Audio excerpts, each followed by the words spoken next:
What happens when Carl Gustav Jung, the father of analytical psychology, interprets a surah from the Quran? In this review, we will explore the intriguing blend of Jungian psychology and Islamic exegesis. How does Jung's interpretation resonate with traditional Islamic teachings? Carl Gustav Jung, renowned for his deep exploration of the human psyche, made several journeys to Muslim countries, delving into the rich tapestry of Islamic culture and thought. Abdurrahman Kasapolu, a scholar from Turkey, brings Jung's insights to the forefront in his book, Carl Gustav Jung's Commentary on Surah Al-Kahf. With a background in theology, Kasapolu provides a comprehensive analysis of Jung's unique approach to Surah Al-Kahf.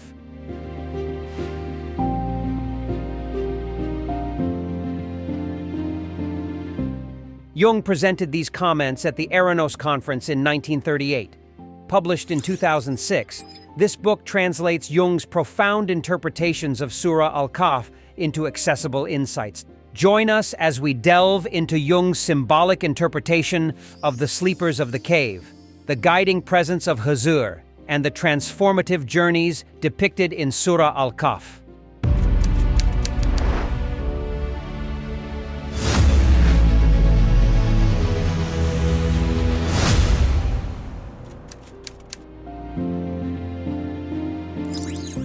Jung and Religion. Jung, the father of analytical psychology, had a profound interest in religious symbolism. He believed that religion was a crucial part of the human experience and psyche.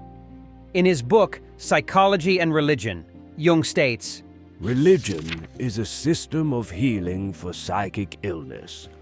I regard it as the most important and authentic expression of the human mind." Although his engagement with Islamic texts was limited, it left a significant impact. His exploration into religious symbolism is extensively discussed in his book, The Archetypes and the Collective Unconscious, where he delves into the universal symbols found in various religions. Jung's understanding of the Quran was influenced by his travels to various Muslim-majority countries.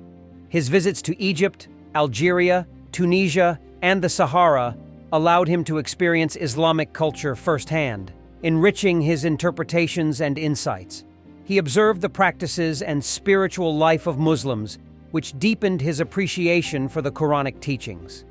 Jung once remarked, "The cultural and religious experiences of different societies offer a treasure trove of symbols that are integral to the collective unconscious." Through these journeys, Jung's encounters with Islamic mysticism, particularly Sufism, further shaped his perspectives. He found parallels between the Sufi practices and his own concepts of individuation and the journey towards self-realization. Jung's respect for these diverse spiritual traditions highlights his belief in the interconnectedness of human experiences and the universal search for meaning. Surah Al-Kahf. The 18th chapter of the Quran holds a significant place in Islamic tradition. It is often recited for its profound stories and lessons. The surah comprises three main narratives: the story of the sleepers of the cave, the story of Moses and Khidir, and the story of Dhul-Qarnayn. Each story imparts valuable lessons on faith, perseverance, and the trials of life. Jung's interpretation of Surah Al-Kahf brings a unique psychological perspective to these narratives. Jung focused particularly on the themes of rebirth and transformation present in the surah. The story of the sleepers of the cave is one of the most captivating narratives in Surah Al-Kahf. It tells the tale of a group of young believers who sought refuge in a cave to escape religious persecution. They fell into a miraculous sleep, which lasted for centuries. When they awoke, they found that their society had drastically changed, and their faith was now widely accepted. Carl Jung interpreted the cave as a powerful symbol of the unconscious mind. In his analysis, Jung stated, "The cave is a place of rebirth that secret chamber in which one is shut up in order to be incubated and renewed. This symbolism is well known in alchemy. He viewed the prolonged sleep of the youths as a period of transformation and individuation, akin to the unconscious processing that leads to personal growth and self-discovery. Jung's interpretation suggests that the story of the sleepers of the cave represents the journey into the depths of the unconscious mind, where profound changes occur away from the light of consciousness. This process, though it may seem like a period of inactivity, is essential for achieving a higher state of awareness and enlightenment. Through this lens, Jung connects the ancient narrative to the modern psychological understanding of personal development and the quest for inner truth. Hızır and Moses. The story of Hızır and Moses is another profound narrative found in Surah Al-Kahf. This story begins with Moses embarking on a journey to seek knowledge beyond what he already knows. He is instructed to meet a wise servant of God, often identified as Hızır. Throughout their journey, Hızır performs seemingly inexplicable actions, scuttling a boat, killing a young boy, and repairing a wall in a town that refused them hospitality. Moses, unable to comprehend these actions, questions Hızır at each step. Hızır explains that each action had a deeper, divine wisdom behind it, teaching Moses that God's knowledge and wisdom transcend human understanding. Carl Jung interpreted the character of Hızır as a representation of the inner guide or the self, which leads one towards individuation and deeper self-awareness.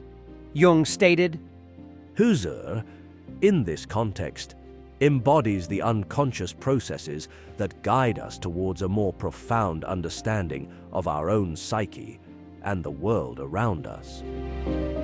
Jung viewed Hızır's actions as symbolic of the unexpected and often misunderstood events in life that contribute to personal growth.